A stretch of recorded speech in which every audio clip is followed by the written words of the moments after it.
El Yoga del Bhagavad Gita. Autor Paramahansa Yogananda.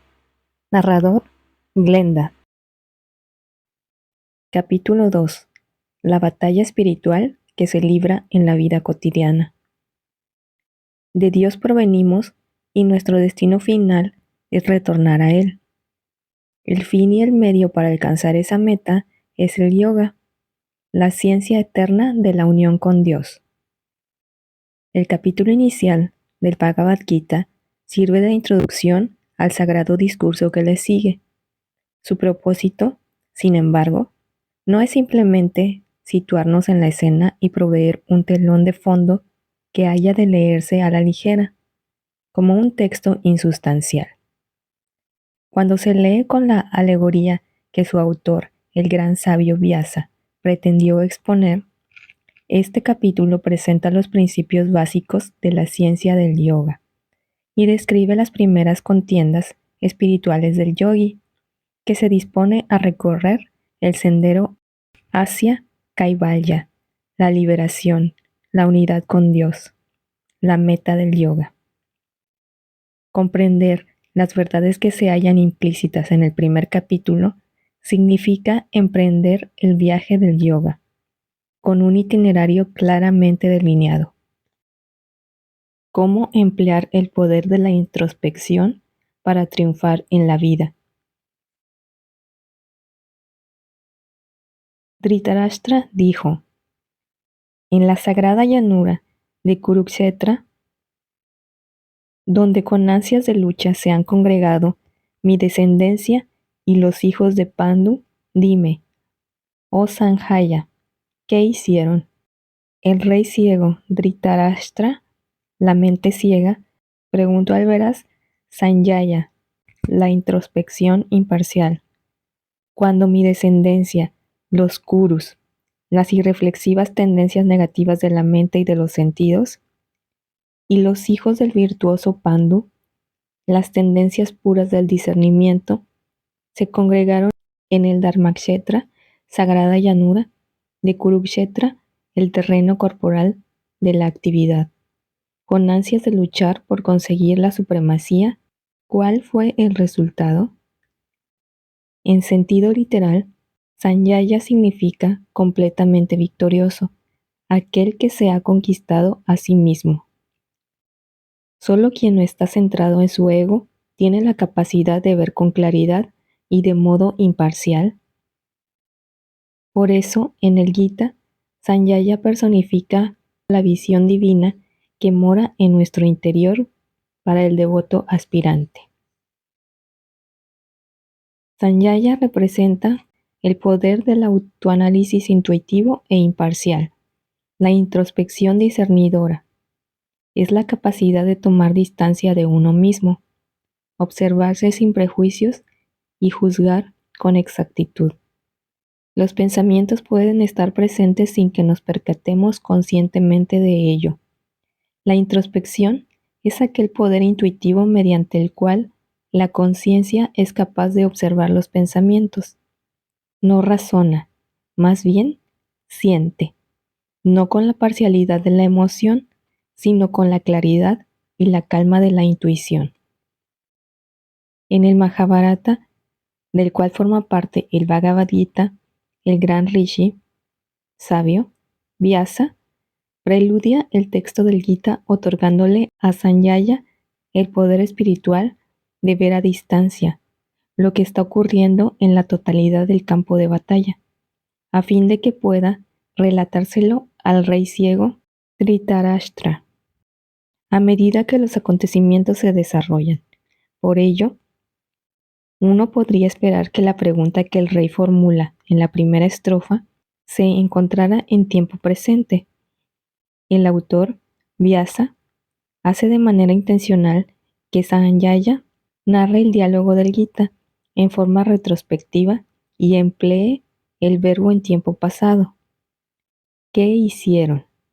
A fin de indicar claramente a los estudiantes perceptivos que el Gita se refiere solo de modo incidental a una batalla histórica que tuvo lugar en la llanura de Kurukshetra, al norte de la India, Lo que en realidad Vyasa describe es primordialmente una batalla universal, la enconada contienda que a diario se libra en la vida de cada ser humano.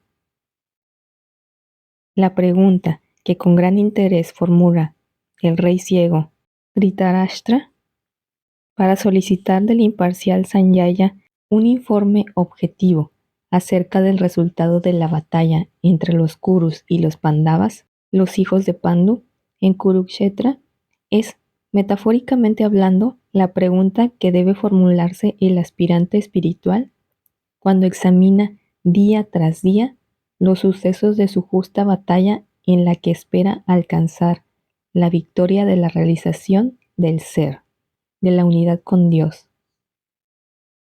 Por medio de la introspección sincera, analiza sus acciones y evalúa el poderío de los ejércitos en pugna, constituidos por sus buenas y malas tendencias, el autocontrol frente a la indulgencia sensorial, la inteligencia discernidora en contraposición a las inclinaciones mentales sensoriales, la resolución espiritual de meditar confrontada con la resistencia mental y la inquietud física, y la divina conciencia del alma en oposición a la ignorancia y la atracción magnética de la naturaleza inferior del ego. El campo de batalla espiritual se encuentra en el cuerpo y la mente humanos. El campo de batalla en que se enfrentan esas fuerzas en Kurukshetra, Kuru de la raíz sánscrita Kri, trabajo, actividad, material. Y Kshetra, campo. Este campo de acción es el cuerpo humano con sus correspondientes facultades físicas, mentales y espirituales. Es el terreno donde se desarrollan las actividades de la vida. En esta estrofa del Gita se alude a dicho terreno como Dharmakshetra, llanura o campo sagrado, pues Dharma significa rectitud, virtud, santidad, porque este es el lugar donde se libra la justa batalla entre las virtudes de la inteligencia discernidora del alma, los hijos de Pandu, y las acciones innobles y descontroladas de la mente ciega, los Kurus, la descendencia del rey ciego, Dhritarashtra. El Dharmakshetra, Kurukshetra, se refiere también a los deberes y acciones religiosos y espirituales, aquellos que el yogi desarrolla en la meditación, en contraposición con las responsabilidades y actividades mundanas. Por consiguiente, en esta interpretación metafísica más profunda, el Dharmakshetra, Kurukshetra, representa el campo corporal interior en el que tiene lugar la actividad espiritual de la meditación yógica para alcanzar la realización del ser. La llanura del eje cerebroespinal con sus 7 centros sutiles de vida y de conciencia divina. La conciencia material frente a la conciencia espiritual.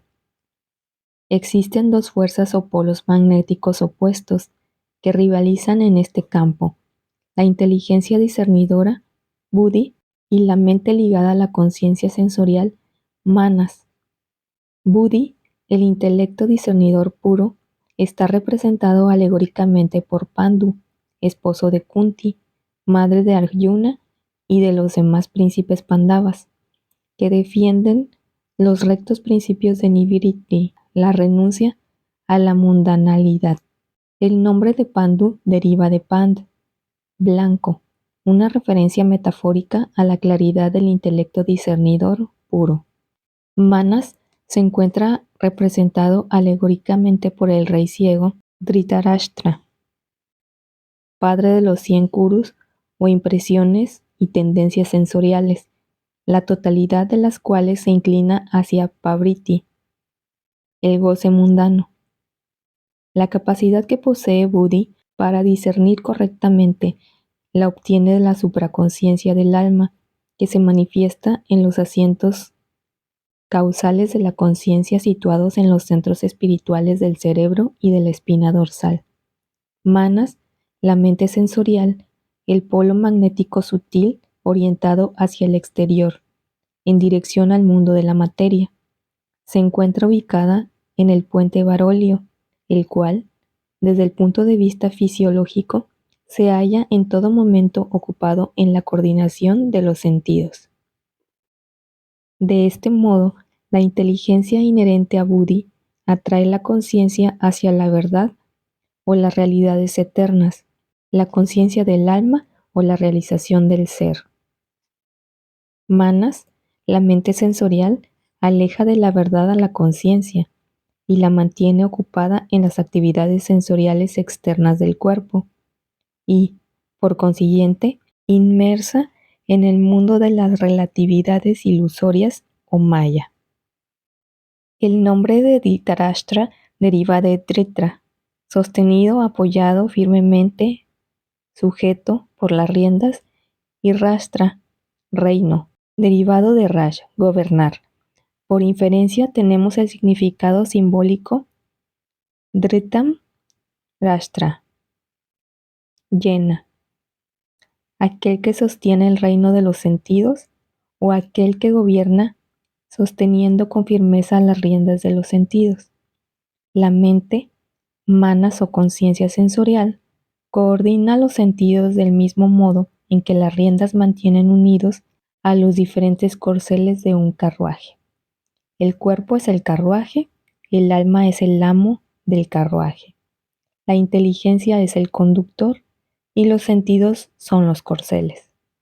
Se dice que la mente es ciega porque no puede ver sin el auxilio de los sentidos y de la inteligencia. Las riendas del carruaje reciben y transmiten los impulsos provenientes de los corceles y de la dirección indicada por el conductor.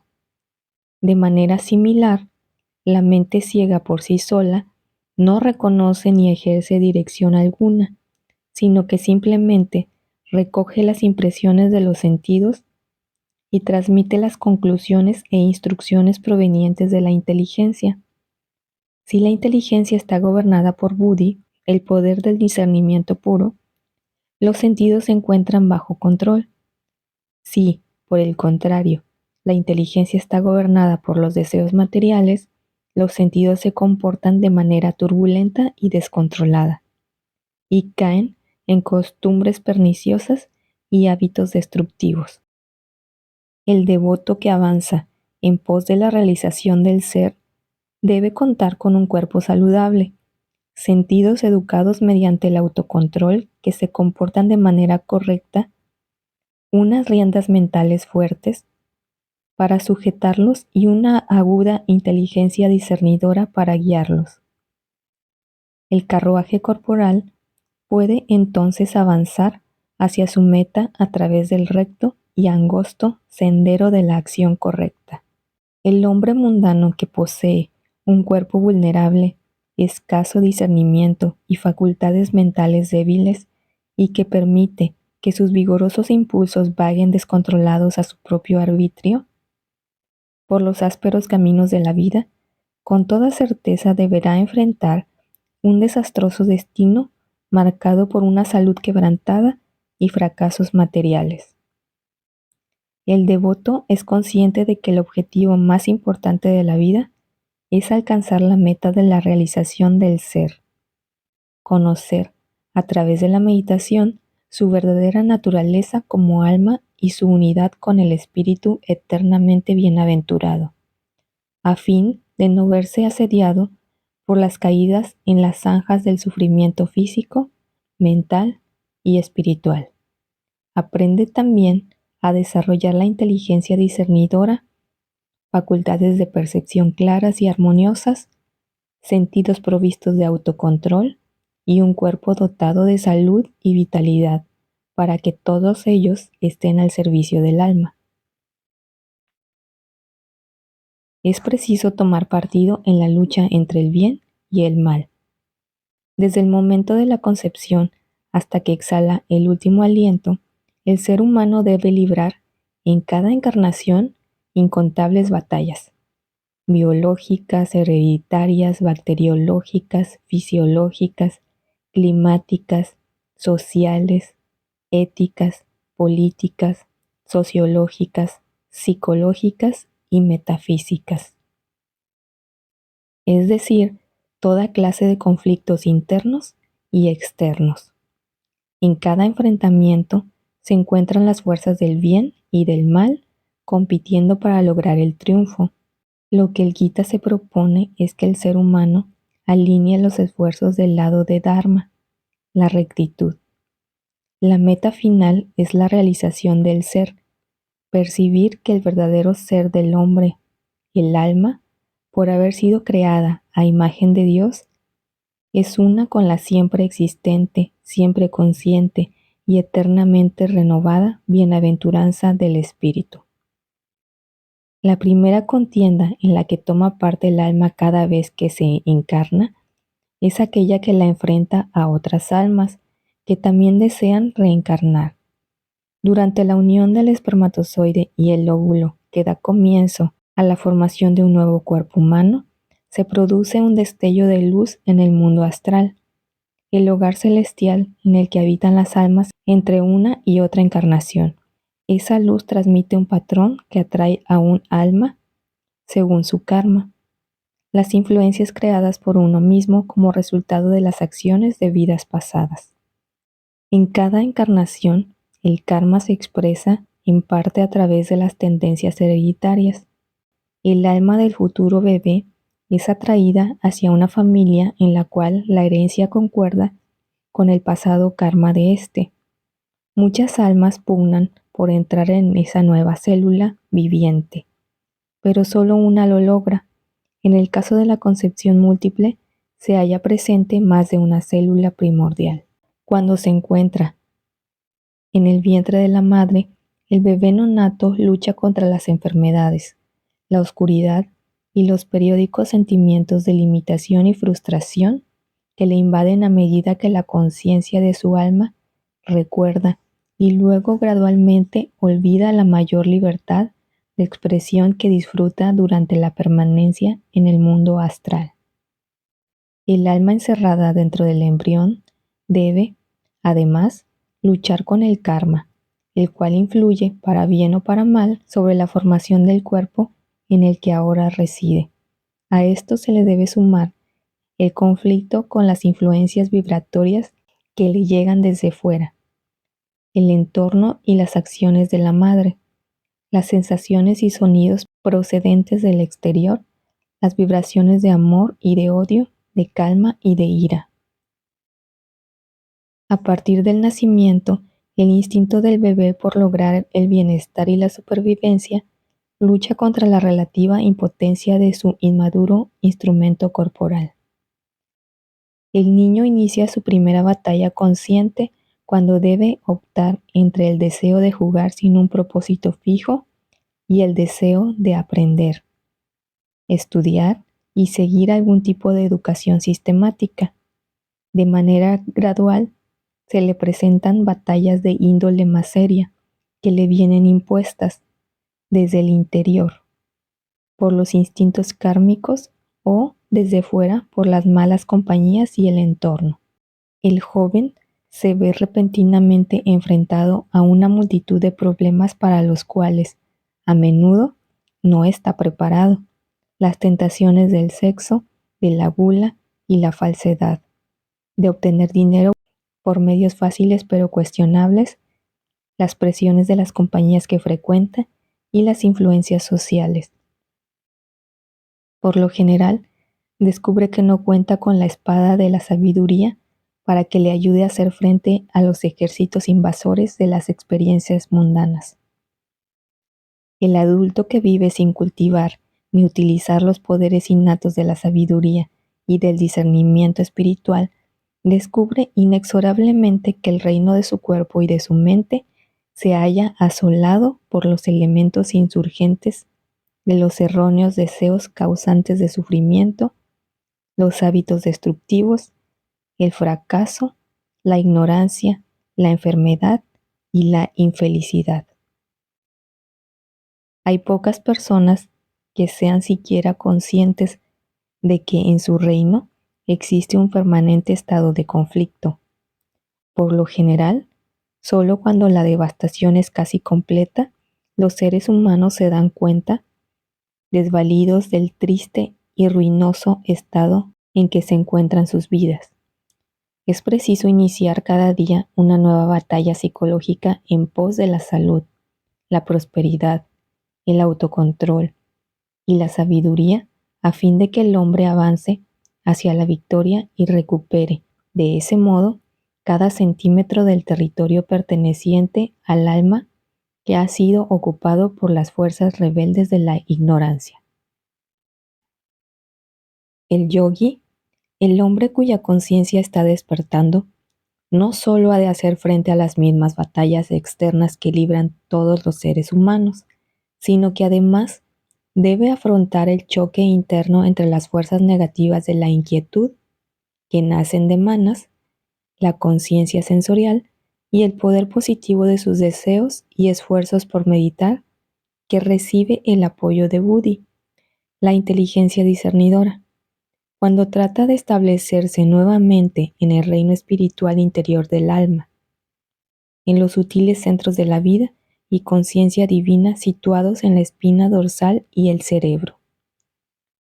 Por lo tanto, el Gita señala en su primera estrofa la necesidad fundamental de que el hombre practique cada noche la introspección para que le sea posible discernir claramente qué fuerza, la del bien o la del mal, ha ganado la batalla cotidiana, a fin de vivir en armonía con el plan divino.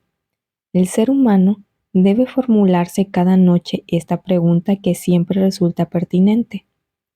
Reunidas en el campo sagrado del cuerpo, el lugar de las buenas y las malas acciones, ¿qué hicieron mis tendencias rivales? ¿Qué facción obtuvo hoy la victoria de la incesante lucha? Vamos, dime, ¿qué hicieron las tendencias erróneas, tentadoras y malignas, y las fuerzas antagónicas de la autodisciplina y el discernimiento? Después de practicar la meditación de manera concentrada, el yogi siempre le pregunta a su capacidad de introspección, congregadas en la región de la conciencia del eje cerebroespinal y en el campo de la actividad sensorial del cuerpo, con ansias de combatir. ¿Qué hicieron las facultades sensoriales de la mente, que tienden a arrastrar la conciencia hacia el exterior? ¿Y qué hicieron los hijos de las tendencias del discernimiento del alma, que intentan recuperar el reino interior? ¿Quién ha triunfado el día de hoy? El individuo común y corriente, como asediado guerrero cubierto con las cicatrices resultantes de las batallas libradas, se halla muy familiarizado con la lucha. No obstante, en numerosas ocasiones, su entrenamiento fortuito es incapaz de brindarle una comprensión completa de la naturaleza del campo de batalla y de los principios científicos que se hallan tras los ataques de las fuerzas contrarias. Tal conocimiento podría lograr que se multiplicasen sus victorias y disminuyeran sus desconcertantes derrotas. El alma contra el ego. En la narración histórica acerca del motivo de la guerra de Kurukshetra, se relata que los nobles hijos de Pandu gobernaron virtuosamente su propio reino hasta que el rey Duryodhana, el malvado gobernante que era hijo del rey ciego Dhritarashtra, despojó astutamente a los Pandavas de su reino y los condenó al exilio. En un sentido simbólico, el reino del cuerpo y de la mente le pertenece por derecho al rey alma y a sus nobles súbditos, las tendencias virtuosas. Sin embargo, el rey ego y sus parientes, las innobles tendencias negativas, usurpan arteramente el trono. Cuando el rey alma se yergue para reclamar su territorio, el cuerpo y la mente se transforman en un campo de batalla. La esencia del Gita es mostrar cómo el rey alma gobierna su reino corporal, lo pierde y lo conquista de nuevo. La manera en que están organizados el cuerpo y la mente del ser humano revela, a través de su detallada perfección, la presencia de un plan divino. ¿No sabéis que sois templo de Dios y que el Espíritu de Dios habita en vosotros? el Espíritu de Dios, el reflejo de Dios en el hombre, es el alma. El alma ingresa en la materia como una chispa de vida y conciencia omnipotente que se aloja en el interior del núcleo formado por la unión del espermatozoide y el óvulo. Al desarrollar el cuerpo, este primer asiento de la vida permanece en el bulbo raquídeo, el cual se considera, por consiguiente, el portal de vida a través del cual el rey alma hace su entrada triunfal en el reino del cuerpo. Las facultades o instrumentos creativos del alma son de naturaleza astral y causal. Los centros de vida y conciencia, a partir de los cuales operan estos poderes, son el cerebro astral o loto de 1000 pétalos de luz y el eje astral cerebroespinal o sushumna, que contiene los 6 chakras o centros sutiles. Las fuerzas de la mente menos refinadas se manifiestan en las estructuras más burdas del cuerpo. En cambio, las sutiles fuerzas del alma, la conciencia, la inteligencia, la voluntad, el sentimiento, precisan del bulbo raquídeo y de los delicados tejidos del cerebro para habitar allí y manifestarse a través de ellos. En términos simples, las cámaras interiores del Palacio del Rey Alma se hallan ubicadas en los centros sutiles de la supraconsciencia, la conciencia de Cristo o de Krishna, Kutastha Chaitanya o conciencia universal, y la conciencia cósmica. Estos centros se encuentran respectivamente en el bulbo raquídeo, en la porción frontal del cerebro, a nivel del entrecejo, asiento del ojo único u ojo espiritual, y en la parte superior del cerebro, el trono del alma en el loto de 1000 pétalos. En dichos estados de conciencia, el rey alma gobierna con supremacía, con la imagen pura de Dios en el hombre. Por el contrario, cuando el alma desciende a la conciencia corporal, permanece bajo la influencia de Maya, la ilusión cósmica, y de Avidya, la ilusión o ignorancia del individuo, la cual crea la conciencia del ego. El alma, en el papel del ego, se atribuye a sí misma todas las limitaciones y restricciones del cuerpo. Una vez que ha aceptado tal identificación, ya no puede expresar su omnipresencia, omnisciencia y omnipotencia. Imagina que se halla sometida a las limitaciones, al igual que un acaudalado príncipe que, al vagar por los vecindarios pobres en estado de amnesia, podría imaginar que es pobre. En ese estado de ilusión, el rey ego toma el control del reino corporal. La conciencia del alma puede decir, junto con el Cristo que se hallaba despierto en Jesús, el Padre y yo somos uno. La engañada conciencia del ego dice, soy el cuerpo, estos son mis familiares, este es mi nombre, estas son mis posesiones. Aun cuando el ego cree que gobierna, en realidad es un prisionero del cuerpo y de la mente, que a su vez son títeres de las sutiles maquinaciones de la naturaleza cósmica. El ser humano medio es consciente tan solo de su cuerpo, de su mente y de las conexiones externas de ambos. Permanece hipnotizado por las ilusiones del mundo, expresadas de muy diversas maneras, tanto en la literatura antigua como en la actual, las cuales refuerzan su tácita suposición de que es una criatura mortal y limitada. Las regiones físicas del reino corporal que están bajo del dominio del rey ego se hallan con frecuencia desvitalizadas y en estado insalubre a causa de las epidemias y el envejecimiento prematuro que se propagan por el reino.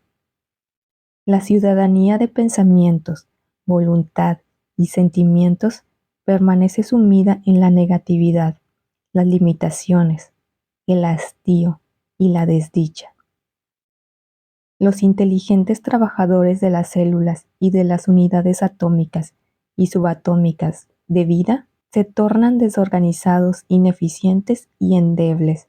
Se transgreden todas las leyes que podrían conducir al bienestar de los ciudadanos mentales y celulares del reino humano. Este se ha convertido en un territorio en el que impera la oscuridad, en un lugar plagado de temor, incertidumbre y sufrimiento, los cuales neutralizan cada breve instante de placer. En el reino corporal, gobernado por el rey Alma, la ciudadanía de pensamientos, voluntad y sentimientos es sabia, constructiva, pacífica y feliz.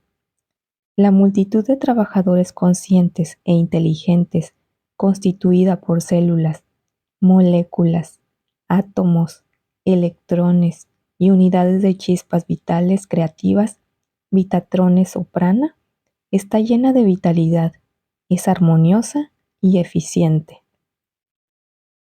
Todas las leyes que conciernen a la salud, la eficiencia mental y la educación espiritual de los pensamientos, de la voluntad, de los sentimientos y de los inteligentes habitantes celulares del reino corporal, se cumplen bajo la guía suprema de la sabiduría. Como resultado de ello, la felicidad, la salud, la prosperidad, la paz, el discernimiento, la eficiencia y la guía intuitiva prevalecen en todo el reino corporal, un reino de pureza, colmado de luz y bienaventuranza. El cuerpo y la mente humanos son verdaderos campos de batalla en los que se entabla la guerra entre la sabiduría y la fuerza ilusoria consciente que se manifiesta como avidia, la ignorancia. Todo aspirante espiritual que tenga el propósito de establecer en su interior el gobierno del Rey Alma debe derrotar a las fuerzas insurgentes del ego y sus poderosos aliados. Fin del capítulo 2. Próximo capítulo, capítulo 3. Yoga, el método para alcanzar la victoria.